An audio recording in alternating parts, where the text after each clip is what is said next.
all the various sub-factions and subgroups within the mercenaries of Warmachine and Hordes, I gravitate the most to the Talon Charter, the group of pirates who have declared all-out war against the Makarian League, and who are striving to make a name for themselves throughout sailing the Meridius. Now, who are the Talon Charter? The Talon Charter makes up various officers and crewmates who served aboard the Makarian League vessel Exeter. Now, on a specific night, several of them committed mutiny against its tyrannical and paranoid captain after one of their own was unjustly accused of mutiny and thrown overboard. After the crew took over the ship, they were unfortunately left without one when the captain decided to ignite the powder barrels of the ship, causing it to explode. The Talon Charter's name comes from the ship that they eventually would get, the Talon, a three-masted frigate that's surprisingly powerful, very fast, and has a large hold for a lot of booty, if you know what I mean. The Talon Charter itself is actually a document signed by all of the mutineers and the various officers and pirates that come and go from the crew, all signifying that they know the danger that they're going to be in, but nonetheless still declare war on the Makarian League and plan to make them suffer. But who are the members of this auspicious pirate crew, and what drives them to wave the black flag of piracy against a group as large as the Makarian League? Leading this motley crew of bandits and pirates is none other than Phinneus Shae. Shae himself was actually born to a well-off, affluent family outside of Mercia, and from an early age exhibited extreme sorcerous potential. So much so that his parents enlisted him into the Strategic Academy, hoping he could translate his sorcerer's ability into a successful career in the civil military. However, Shae found the rules and regulations of the Strategic Academy and his himself to be far too constraining, and he dropped out, much to his parents' disappointment. Shae would eventually find himself serving aboard the Makarian League vessel Exeter, and used his sorcerer's abilities and his swordsmanship to great applause, defending the ship against rival pirates, rival merchants, and mercenary raiders. This earned him the respect and admiration of many of the crew, including his closest friends, Rockbottom. This did not go unnoticed by their tyrannical and paranoid captain, who saw them as plotting a mutiny and undermining his authority. So much so that he actually had Shae overboard and shot in the leg to attempting further. This was too much for the crew, and Shae made them manage to get back into the vessel and lead a full honor. They were able to take down the captain, but not before the power source of the ship caused it to explode and then retreat back to the shore before as they watched the ship burn. Afterwards, they were all wanted by the Makarian League, and they decided that, well, if we're going to be wanted, we might as well just fight back. So Shae was finally able to get his hands on the ship, the Talon, hence the name, the Talon Charter. The Talon Charter itself being signed by him and various members of the mutineers of that ship. Even though Shae is the most wanted member of the crew, he typically tries to hide and use his, well, not hide, he typically tries to shield his crew from his notorious reputation just so they can have an easier life. Shae is a very dutiful and capable captain, as most of the time he just wants to have it so that his crew can lead easier lives, as well as sticking it to the Makarian League, making him one of the most selfless and dashing captains to sail the Meridius. Serving at his side is the beautiful, mysterious, and deadly First Mate Hawk. Now, Hawk's identity, as well as her past, or even her given name, are completely a mystery to everyone who doesn't really know her. Where she comes from, what family she hails from, what she did before she joined the Talon, all complete mysteries to everyone aboard the ship, save for maybe Shae himself. The bond that she has with Shae it goes beyond what you consider friendship or mere respect between captain and first mate. In fact, there are many who suggest that their relationship is well into the physical, but none of the members of the crew would ever engage in such rumor mongering, as they have far too much respect for both Captain Shae and First Mate Hawk. The Sea Dogs themselves have enough respect and admiration for her that many have died taking bullets for her. Not that she actually needs someone to protect her, as she is an absolute demoness with those blades of hers, and oftentimes she will be found in the middle of battle at Shae's side, taking shots or deflecting attacks that he himself can't or won't see. There are even some that suggest that due to her personality and her demeanor, which is kind of stern and abrasive, that she is the true captain of the Talon. But she always defers to Shae, and she always sees to it who could probably split them from stem to stern with those giant cutlasses that she is very well used to using. Regardless of what her past is, her importance to the Talon Charter goes without saying. Shae may be the captain, but it's Hawk that keeps the ship going. Another key component of the success of the Talon is the ship's quartermaster, Mr. Walls. By the time he had joined the Exeter, he had more than 20 years of experience sailing the Meridius, and like all the members of the crew, he took an instant liking to Shae. In fact, it was Mr. Walls himself who told Shae about the captain's horrific mistreatment of their financier, Joan Rockbottom. This led to a confrontation which resulted in Shae being thrown overboard, which became the impetus for the mutiny aboard that ship and the ship's eventual destruction. Walls himself erroneously believes that he was responsible for the mutiny because of this conversation, though no one inherently blames him. But still, he holds a lot of guilt, especially when swabs who come aboard or members of the old crew get killed during interactions with other pirates and bounty hunters. Walls is the type of man who will jump into a fray without any sign of fear or hesitation, oftentimes having a bunch of guns on his person ready to shoot at a moment's notice. Another part of his image is that of his pet monkey, Stubbs, whom he received on the continent of Zoo. He does not like it when anyone disrespects or harms his monkey in any sort of way, and can become extremely violent if anyone even threatens the poor guy. Mr. Walls has two distinct personality traits that have endeared him amongst the ship. Mr. Walls has two distinct sides of his personality. On one hand, he is the stern quartermaster, ready to dish out punishment to anyone who disrespects captain and crew. On the other hand, he is also a very sweet and understanding individual who will be the first one to go to bat for the swabs if something goes bad. In fact, he oftentimes makes himself broke because he's spending all of his money on buying rounds of drinks for his friends and swabs. How he lost his eye is a matter of debate. It's something he doesn't like to talk about. But according to the ship's doctor, he got it from a Crixian raider who shot him square through the skull. While he did survive it, of course, it left him with an altered aim, meaning that he couldn't shoot straight anymore, and dealing with persistent nagging chronic headaches, which he just suffers through because that's just what he's supposed to do as quartermaster. Someone who is viewed by the crew as being utterly indispensable to the Talon's day-to-day operations is the ship's bosun, Balasar Grogspar, or Bosun Grogspar as he is known to everyone else. A native of Five Fingers, he grew up in the city and became very disillusioned with the rampant crime and corruption that Five Fingers is known for, and thus he began working on the docks with his dream of going out to becoming a seaman, sailing the Meridius. His time as a dock worker gave him a good deal of muscle and earned him a good reputation as someone who did not tolerate corruption or laziness. By the time he joined the Exeter, he was already a seasoned veteran of the sea that any captain would be lucky to have on their ship. Out of all the members of the Talon, he was the one who was least up to committing mutiny against the tyrannical captain of the Exeter, mostly because he had an adherence to sea etiquette and sea dignity. Out of all the members of the Talon, he was the one who was least likely to mutiny against the captain, since he had a stern respect for sea code and codes of conduct.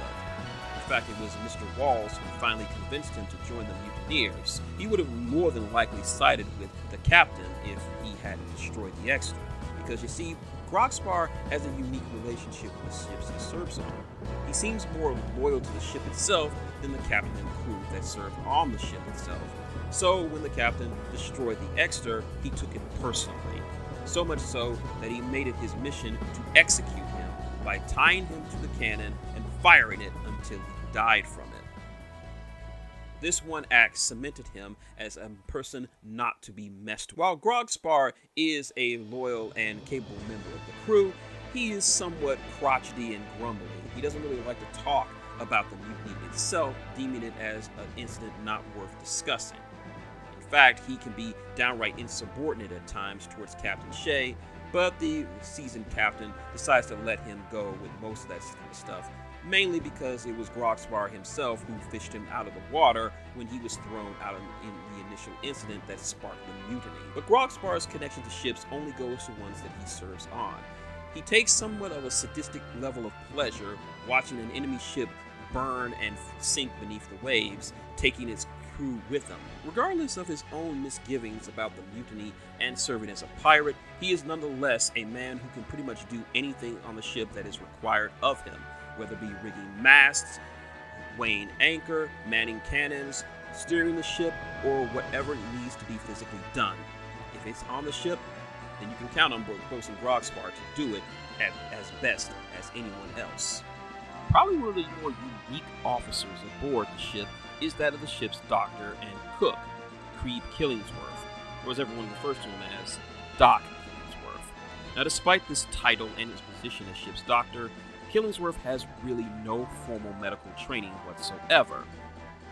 His medical training, he believes, comes from his understanding of the human anatomy via years upon years of serving as a butcher in various butcheries across the Broken Coast.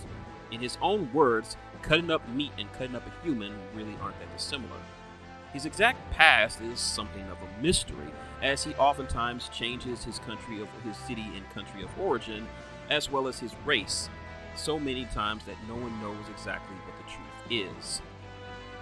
Despite his position as being the ship's doctor and cook, Killingsworth is more than willing to throw himself in the middle of combat, especially when it comes to his trademark weapon, his knives, which he has a plenty of.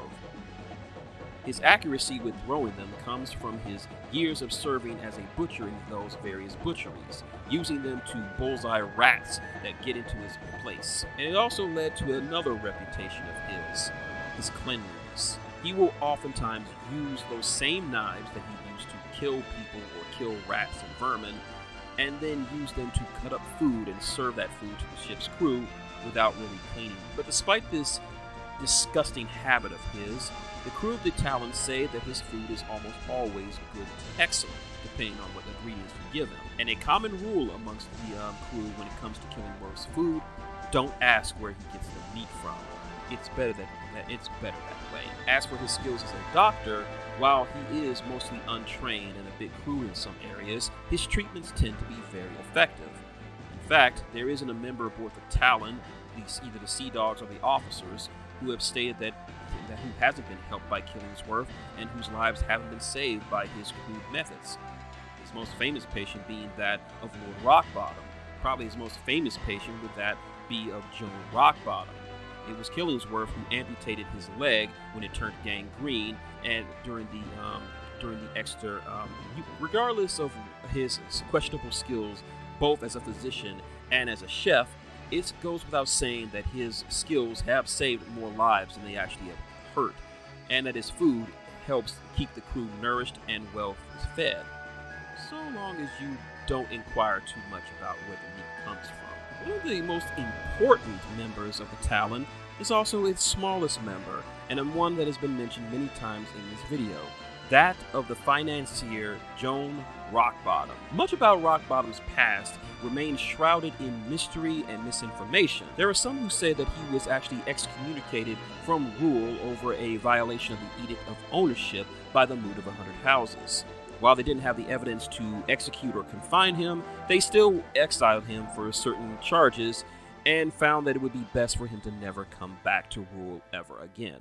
Although Rockbottom does still claim that he has some friends left in various dwarven conclaves and even members of the Seaforge Commission, Rockbottom is a master financier, capable of weaving about different contracts and business opportunities with various parties. It's said that he will entertain Crixian raiders, Kayazi assassins, and even inventors all on the same day. He's just that good. When he came aboard the Exeter, he had hoped to use his financial prowess to earn himself a bit of a reputation for himself, but instead it got him in trouble with the captain, who brought him up on charges from anywhere from insubordination, thievery, even to outright mutiny. Most of these charges were false. Most. During his time aboard the ship, he became fast friends with Phinneus Shae, and the two of them would remain close friends after the formation of the Talon Charter.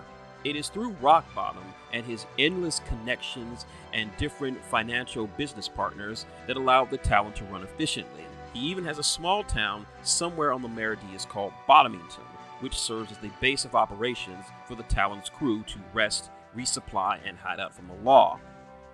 Despite his outlandish appearance, no member of the Talon would ever laugh or belittle him for his size, for not only is he the one who is financially keeping everyone afloat, he is also very adept in combat, as he is very, very proficient with his flamethrower and willing to use it against anyone who deems to disrespect Lord Rockbottom. Two of the most mysterious occupants of the Talon are not members of the crew themselves, but merely boarders.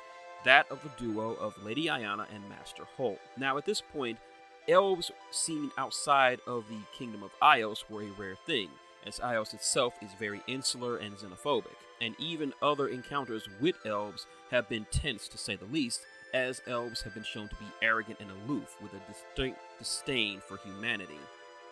Not so with Lady Aiyanna, as she can come off as warm, personable, and charismatic, a mistress of small talk and casual conversation, although she expertly deflects questions that dig into her past or her purpose for being outside of her country. Even more questionable is her choice of bodyguard, a human pistolier by the name of Master Holt. And Master Holt is not one for casual conversation, oftentimes communicating in short sentences or subtle gestures that only Aiyanna herself can decode. Even his purposes for being her bodyguard are up for debate, as while he says that he is only doing it for the money, his vehement defense of her in combat shows that he is doing this for more than just the coin. Speaking of combat, while Aiyanna herself is not a particularly strong physical combatant, she makes up for it by being an accomplished sorceress, capable of weaving mystical spells for deception and messing around with the perceptions of their enemies, all the while being set up for an attack from Master Holt's guns or a slash from his blades. What many people don't know is that Aiyanna is actually a member of a small cabal of elven researchers called the Seekers, who are looking into what happened to the missing gods of Ios, while many believe Master Holt himself has his own secrets, purportedly being a member of a group called the Unseen Hand, whose own objectives are completely a mystery to even the Signarans. But whatever the case may be, the two of them have ingratiated themselves well into the Talon crew and have become respected members of the crew, even though they are not officially members of the crew. The last major personality that I want to talk about aboard the Talon Charter isn't even a person at all. It's not even a living thing. It's a cannon. But not just any cannon. We're talking about the Commodore cannon. The Commodore cannon is a royal weight Navy cannon that was sent on loan from the Signaran Navy to the Makarian League aboard the Exeter. Its name comes from the sadistic sense of humor of the Exeter's captain, who insisted that all the crew members refer to the cannon by the rank of Commodore. After the mutiny and the destruction of the Exeter, bosun Grogspar, out of vengeance for the loss of his ship, strapped the captain to the cannon and fired it until he died from it. It is his body that you see hanging from the front of the cannon as sort of a morbid trophy by the crew. The cannon itself is more than worth its weight in gold, and by even possessing it is seen as an act of war against Signar itself, although most of the Signaran Navy have not enforced this action and don't view Shae any more differently than any other pirate. The Commodore cannon is an immensely powerful weapon, capable of using various types of ammunition. It has long range, exceedingly useful to use, and can only be fielded with Captain Shae. Hell, on the game board, if the crew that the Commodore cannon comes up with dies, then any of the Sea Dogs can just go next to it and arm it itself. Its downside is that it can only be fielded with Shae, meaning that no other faction can use it. It's slow, only about the speed of the Sea Dogs manning it, and if there are no Sea Dogs left to man it, it just stays on the field and does nothing. But still, the The rewards outweigh the risks when using the Commodore cannon, as this thing is capable of taking down full-grown heavy warjacks and heavy war beasts in 1 or 2 shots, which is more than enough to warrant its placement on the field. And that has been my look at Talon Charter, and why they are perhaps the most interesting group from a lore standpoint as far as mercenaries go. I hope you enjoyed this more spoken word sort of style of video, and hopefully you enjoyed it to the degree that you want to see more of it. If you like this video, like, comment, and subscribe below. In fact, I will leave this question to you. What is your favorite subgroup in the Mercenaries faction? And even better, another question. Out of all the members of the Talon Charter, who are your favorites? Please comment below. I enjoy interacting with you. So, until next time, this has been Shin Tiger Curl, that dude in the straw hat, saying good day and avast me hearties.